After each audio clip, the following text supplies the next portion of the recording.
The 8-year-old girl had asked the same question 11 times. Is my dad going to die? Nobody had an answer. Not the Navy officers standing outside the operating room. Not the nurse who had tried to comfort her. Not the surgeon who disappeared behind the red surgical light 30 minutes earlier. So the little girl sat in a wheelchair in the hallway, clutching her father's Navy watch in both hands, staring at the operating room doors. Then a nurse walked past. The girl looked up, her crying stopped. She stared at the woman's face.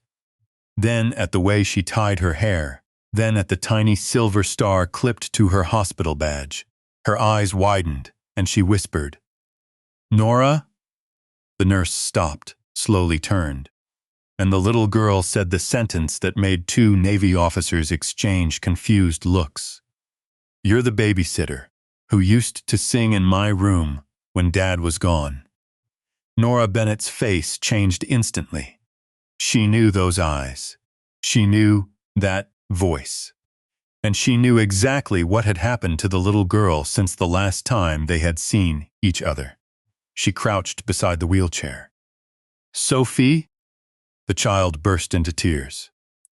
Yes, and before anyone could ask what was happening, Sophie threw her arms around the nurse. "Before we get into why this nurse knew the SEAL's daughter so well, tell us where you're watching from in the comments. We'd love to see how far these stories travel. And if you enjoy emotional military stories like this, subscribe and stay with us." It was 8:09 p.m. at Redwood Point Naval Medical Center. The emergency department was unusually crowded. A helicopter had arrived less than 20 minutes earlier. Inside the trauma bay was Commander Marcus Vail, a 41-year-old Navy SEAL officer who had been seriously injured during a training accident. He had been conscious when they brought him in. Then his condition changed. Scans showed internal bleeding. The surgical team moved immediately. His daughter, Sophie Vail, had arrived with 2 officers from his unit. She was 8 years old, dark blonde hair, gray-blue eyes, a small purple ribbon tied around one wrist, and the kind of silence that frightened adults more than screaming. She had refused food, refused water, refused the children's room. She wouldn't let go of Marcus's old Navy watch. One officer, Chief Petty Officer Daniel Shaw, had tried everything. "Do you want to sit somewhere else?" No answer. "Want me to call your grandmother?" No. "Want some juice?" No. "What about a movie?" No. Then Sophie had looked at the operating room doors again. "Is he dying?" Daniel couldn't answer. He had spent 20 years learning how to stand in dangerous places. Nothing had prepared him for an 8-year-old, asking whether her father would survive. His partner, Lieutenant Aaron Cole, leaned toward him. "What do we tell her?" Daniel looked at the child. "I don't know." Sophie heard him. Her eyes filled. "You don't know." Daniel crouched. "We're waiting for the doctors." "But you know Dad." "Yes. You're his friend." "Yes. Then tell me." Daniel swallowed. "I don't know yet." Sophie looked away. That honesty seemed to hurt more than a false promise. She turned her father's watch over in her hands. The second hand ticked, dock, dock, dock, dock. She counted them. 1, 2, 3, as if counting could make time move faster. At the far end of the corridor, Nurse Nora Bennett was finishing her shift. Nora was 36, dark brown hair tied into a neat, low ponytail, warm hazel eyes, navy blue scrubs, white hospital badge, black stethoscope. She had worked at Redwood Point for almost 3 years. Most people knew her as quiet and dependable. She didn't tell stories about herself, didn't talk about where she had lived, didn't mention that before nursing. She had spent years working as a civilian caregiver for military families. That was a chapter she rarely discussed. She had just finished checking a medication cart when she heard a child crying, not loudly, the dangerous kind of crying. The kind where someone is trying very hard not to make noise. Nora turned. She saw Sophie. Something in her chest tightened. She walked closer. Sophie looked up, and the recognition happened instantly. Nora? Nora stopped. For half a second, she couldn't speak. Then, Sophie. The girl stared. You remember me? Nora smiled. I remember everything. Sophie dropped the watch onto her lap and reached for her. Nora crouched and hugged her tightly. Daniel and Aaron stared. Daniel looked at the nurse. You know her? Nora nodded. I used to babysit her. Sophie pulled away. You weren't just my babysitter. Nora smiled. What was I? My emergency person. Daniel almost laughed despite everything. Emergency person? Sophie nodded seriously. When Dad worked nights, you stayed. Nora looked at her. Yes. You knew I hated thunder. Yes. You knew I couldn't sleep unless the closet door was open. Yes. You made toast when I got scared. Burnt toast. Sophie managed the smallest smile. It was still good. Nora touched her cheek. I remember. Daniel watched the exchange. He looked toward Aaron. This changes things. Aaron nodded. How? Daniel lowered his voice. She trusts her. Nora heard them. She looked at Sophie. Tell me exactly what happened. Sophie glanced toward the operating room. They said Daddy got hurt. Nora nodded. I know. He wasn't talking. I know. They took him away. Yes. And everyone keeps telling me to be brave. Her voice cracked. I don't want to be brave. Nora's expression softened. You don't have to be. Sophie stared at her. What? You can be scared. I can? Yes. Nora sat beside her. You don't have to make anyone comfortable with your fear. Sophie looked down. What if Dad doesn't wake up?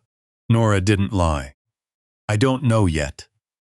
Sophie started crying again, but Nora didn't tell her it would be okay. Instead, she took out a small hospital notepad. Do you remember the game we used to play? Sophie wiped her eyes.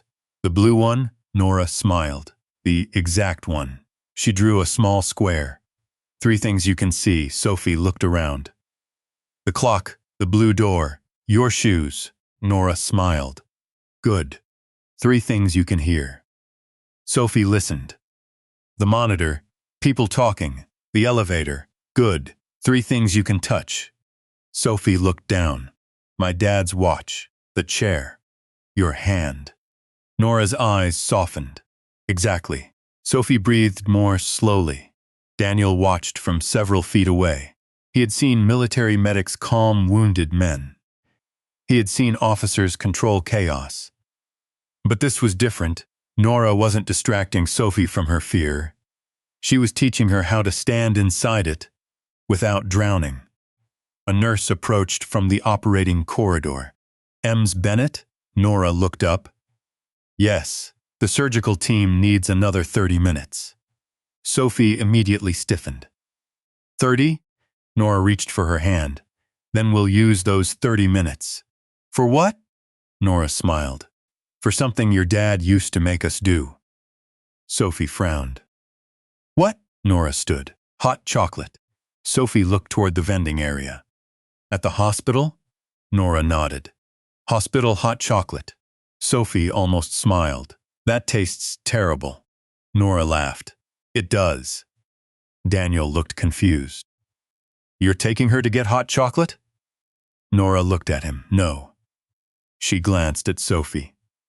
I'm taking her somewhere she remembers that her father always comes back from. Daniel's expression changed. He understood. Nora took Sophie's hand. Come on. Sophie followed. And for the first time all night, she stopped looking at the operating room doors. But Nora didn't know that inside those doors, Marcus's condition had suddenly become more complicated. And when the surgeon came out to update the family, he would ask the officers a question nobody expected. Who is the nurse with Sophie? The hot chocolate was terrible. Sophie took one sip and made a face. Nora laughed. You said you remembered it. I remember hating it. That wasn't the memory. Sophie looked at her. What was? Nora pointed toward the hospital courtyard. Come on. They went outside through the rehabilitation entrance. The courtyard was quiet. A few benches, trimmed grass, tall trees, soft hospital lights glowing through the windows. Sophie sat beside Nora. For a moment, she simply watched the leaves move. Then she whispered, Daddy always says I'm brave. Nora looked at her. You are. I don't feel brave. That doesn't matter, Sophie frowned. Why? Because brave people are scared too. The girl thought about that. Were you scared when you babysat me? Nora smiled. Constantly. Of me? No, she laughed. Of your questions. Sophie smiled, then her expression changed. Do you remember the night Dad left for deployment? Nora nodded. He came to the kitchen. He couldn't find his keys. He put them in the refrigerator. Sophie giggled. He did. He blamed me. Nora smiled. He told me you distracted him. Sophie laughed. For a few seconds. She sounded like an ordinary 8-year-old. Then the smile disappeared. Do you think he'll come back this time? Nora didn't rush to answer. I don't know. Sophie looked down. But. Nora gently touched her hand. I know he is getting the best care they can give him. And I know he loves you. Sophie nodded. That part I know. If you're staying with Nora and Sophie, consider subscribing. Sometimes the strongest comfort isn't a promise that everything will be okay. It's having someone beside you while you wait for the answer. Inside the surgical wing, things had become more difficult. Marcus had developed unexpected blood pressure instability. The surgeon, Dr. Caleb Warren, called for additional blood products. His team moved quickly. Pressure?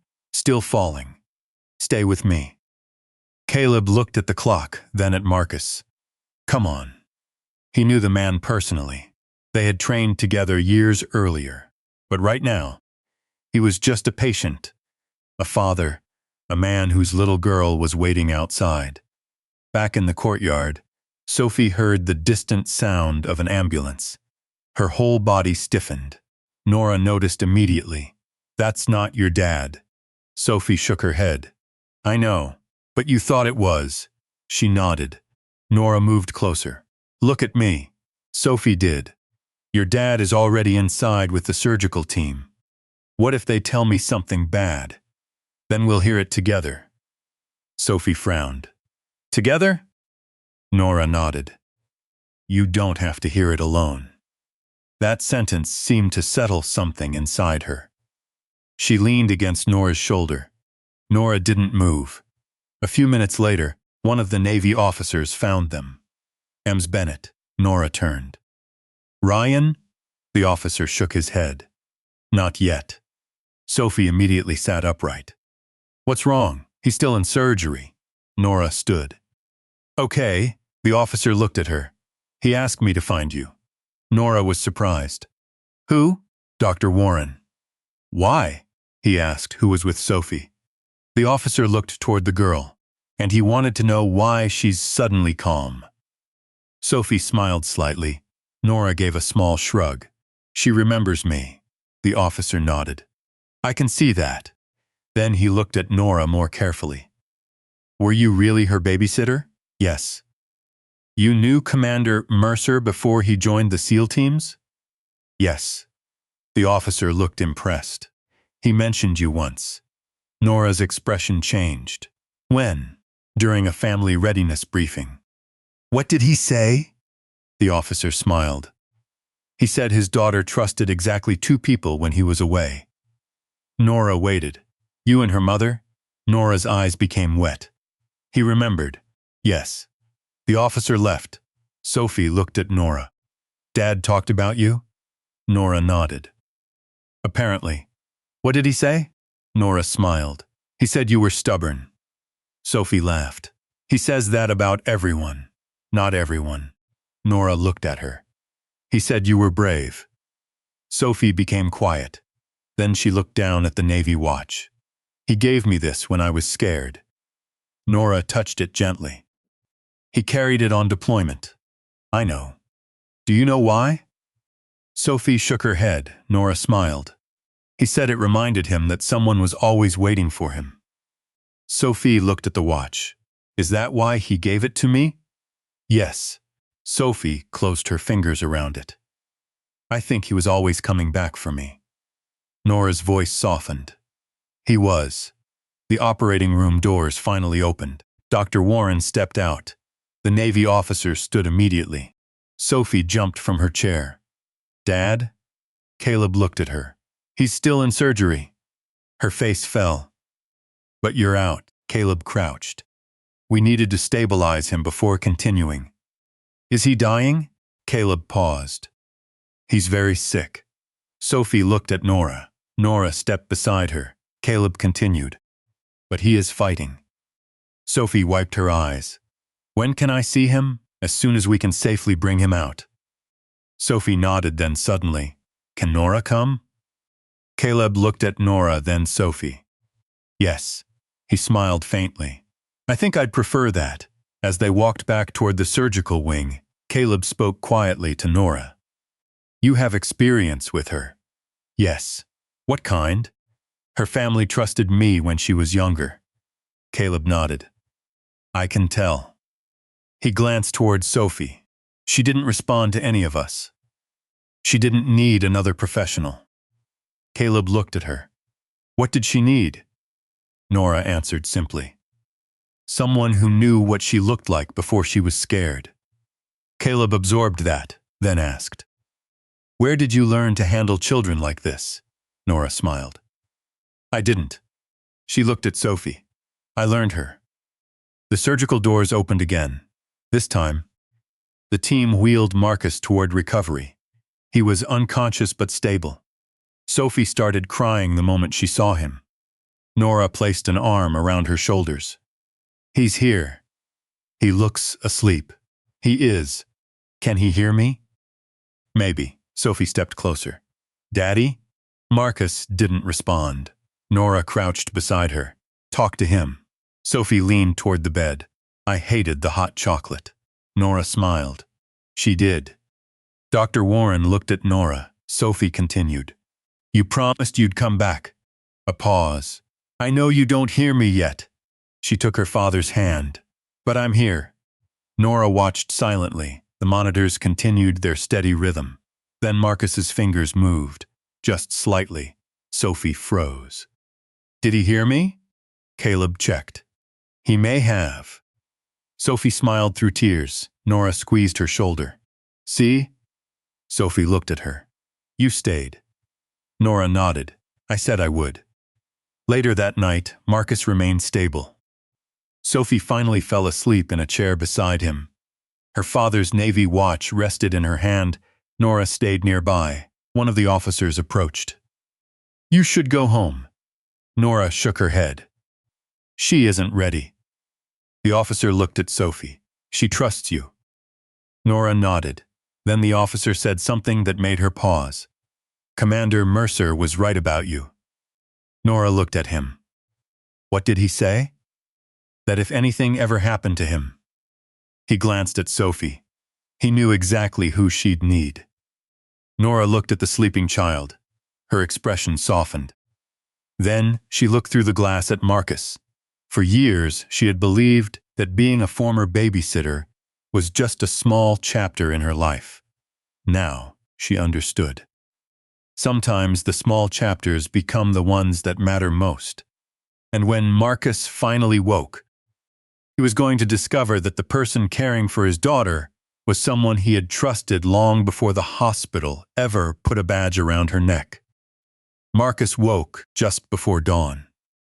The room was dark except for the soft glow of the monitors. His eyes opened slowly. For a few seconds, he didn't know where he was. Then he saw his daughter. Sophie was asleep in the chair beside his bed, still holding his Navy watch. And next to her sat Nora. Marcus stared at her. He didn't speak. Nora noticed his eyes open. Hey, his voice was weak. Where's Lily? He stopped. He shook his head. Sorry. Nora smiled. Sophie. He nodded. She okay? She slept. Marcus exhaled. Good. Nora stood. You scared her. I know. She was terrified. I know. But she remembered how to breathe. Marcus looked confused. How? Nora smiled. She remembered me. A faint smile appeared on his face. I knew she would. Sophie woke a few minutes later. She looked toward the bed, then froze. Daddy? Marcus smiled. Hey, Bug. Sophie rushed forward. Nora gently moved the chair back. Sophie grabbed his hand. You came back. Marcus squeezed her fingers. Told you. You scared me. I know. You weren't supposed to. I know. Sophie looked at Nora. She stayed. Marcus looked at Nora. I know. If this story has stayed with you, consider subscribing. And tell us where you're watching from in the comments. We'd love to see how far these stories travel. Sometimes the people who help us through the hardest nights are the ones who already know our hearts. Later that morning, Marcus was strong enough for a longer conversation. Sophie sat beside him. Nora stood near the window. Marcus looked at her. I owe you more than thank you. Nora smiled. You don't. I do. He looked toward Sophie. When she was 5, I asked you to watch her during deployment. Nora nodded. You told me you didn't trust anyone else. You were the only person she listened to. Sophie interrupted. I still do. Nora laughed. Marcus smiled. I told you then that if anything ever happened to me, I'd want her with you. Nora looked at him. You remember that? Every word. He paused. I just never thought I'd have to find out if I meant it. Nora's expression softened. You did. Marcus nodded. And you took care of her. She took care of me, too. Sophie looked up. How? Nora smiled. She made me watch the same movie 9 nights in a row. Sophie laughed. You liked it. I tolerated it. No, I survived it. Marcus laughed. The room finally felt normal. Caleb Warren entered with the morning chart. Commander. Marcus looked up. How bad? Caleb smiled. Better than yesterday, Sophie asked. Is Daddy staying? For a while. She looked at Nora. Can you stay too? Nora looked at her. If the hospital lets me, Caleb smiled. I think we can arrange that. Over the next few days, Marcus recovered slowly. He couldn't walk far. He tired easily. But every morning Sophie came in with the same questions. Does your stomach still hurt? Yes. Are you dying? No. Promise? Marcus looked at Nora. She smiled. Answer honestly. Marcus laughed weakly. I promise I'm doing my best. Sophie nodded. Okay, that became their routine, and Nora remained part of it. She brought Sophie breakfast when she forgot to eat, helped her with homework, sat beside her when nightmares woke her. And when Sophie asked difficult questions, Nora never gave her answer she couldn't know. What if Dad gets sick again? We'll tell someone early. What if I get scared? You tell someone. What if you're not here? Nora smiled. Then you find another safe person. Sophie frowned. But I want you. Nora touched her hand. You can want me. But you should never believe you're only safe when I'm there. Sophie thought about that, then nodded. That was the kind of thing Nora had always taught her. Comfort mattered. But confidence mattered too. One afternoon, Marcus was strong enough to leave his room in a wheelchair. Sophie pushed him, badly. Marcus laughed. Slow down. You're slow. I'm injured. I know. Nora walked beside them. A few Navy officers were waiting near the rehabilitation wing. They smiled when they saw Sophie. One said, There she is. Sophie pointed at Nora. She helped. The officer nodded. We know. Another officer looked at Nora. You kept her calm when none of us could. Nora shook her head. She was already strong. No. He smiled. You reminded her. Marcus stopped his wheelchair. He looked at Nora. The officers fell quiet. Then Marcus said, "That's what she always did." Nora raised an eyebrow. "What?" "Remind people who they were when they forgot." Nora didn't answer, but Sophie smiled. That evening, Marcus and Nora finally had a private conversation. Sophie was asleep in the family lounge. Marcus looked at Nora. "Why did you stop babysitting?" Nora was quiet. "You moved. That was part of it." "What was the other part?" She looked toward the window. "I got scared." "Of what?" "That I'd become too important to your family." Marcus frowned. "What does that mean?" "I was 24. You were young." "I was." She smiled. "I thought if I stayed, Sophie would depend on me." Marcus understood. "And you wanted her to learn how to stand without you?" "Yes." He nodded slowly. "You did that." Nora looked at Sophie through the glass. "She did." Marcus smiled. "You know what I think?" "What?" "You didn't leave her." Nora looked at him. "You just trusted that she'd find you again when she needed you." Nora's eyes filled. "Maybe." A week later, Marcus was discharged. Sophie stood beside him at the hospital entrance. She held Nora's hand. Marcus looked at them. "You ready?" Sophie nodded, then looked at Nora. "Can she come home with us?" Nora laughed. "I have a job." Sophie sighed. "Fine." Marcus smiled. "She'll visit." Nora nodded. "I will." Sophie looked satisfied. "Good." Before they left, Marcus handed Nora a small envelope. She opened it. Inside was a photograph. Sophie was 5 years old. She was sitting beside Nora on a couch, asleep with her head against Nora's shoulder. Marcus had taken the picture secretly. Nora smiled. "I don't remember this. I took it the night before deployment." "Why?" "Because I knew she was safe." Nora stared at the photograph. Marcus continued, "And because I wanted to remember what peace looked like." Nora's eyes filled. "That was the night she wouldn't sleep." "I remember. She made me sing." "She hated your singing." Sophie interrupted. "I did not." Everyone laughed. At the entrance, Marcus stopped. He looked at Nora. "I thought the hardest part of this week would be surviving surgery." Nora smiled. "What was harder?" "Watching my daughter be afraid." He glanced toward Sophie, then seeing her recognize you. Nora smiled. She remembered. Marcus nodded. "That's what saved me." Nora frowned. "How?" "Because when I was in that operating room, I knew she wasn't alone." Nora's eyes became wet. Marcus continued. "That gave me something to fight for." Sophie came over. She took Nora's hand. "Don't disappear again." Nora looked down. "I won't." "You promise?" Nora smiled. "I promise." Sophie hugged her. Marcus watched them. He looked peaceful. Months later, Sophie returned to Redwood Point for a routine visit with her father. She walked through the same corridor, the same operating room doors, the same waiting area. But she wasn't frightened anymore. She ran toward Nora. "Nora!" The nurse opened her arms. Sophie hugged her. Marcus stopped nearby. He smiled. A Navy officer standing beside him asked, "That's the babysitter?" Marcus nodded. "More than that." "What is she?" Marcus watched Sophie laughing with Nora. "Someone my daughter trusted before she understood what trust meant." The officer smiled. "And now?" Marcus looked toward them. "Now she knows exactly what it means." Nora looked over.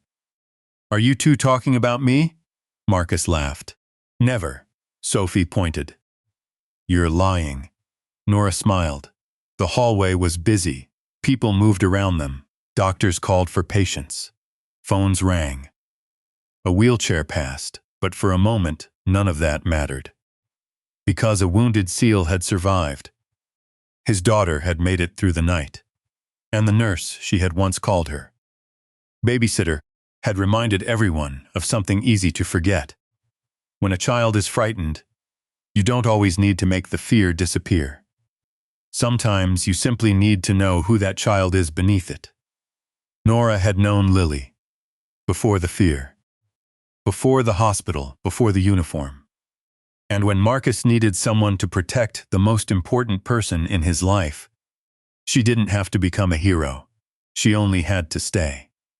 And sometimes, staying isn't the easy choice, it's the courageous one.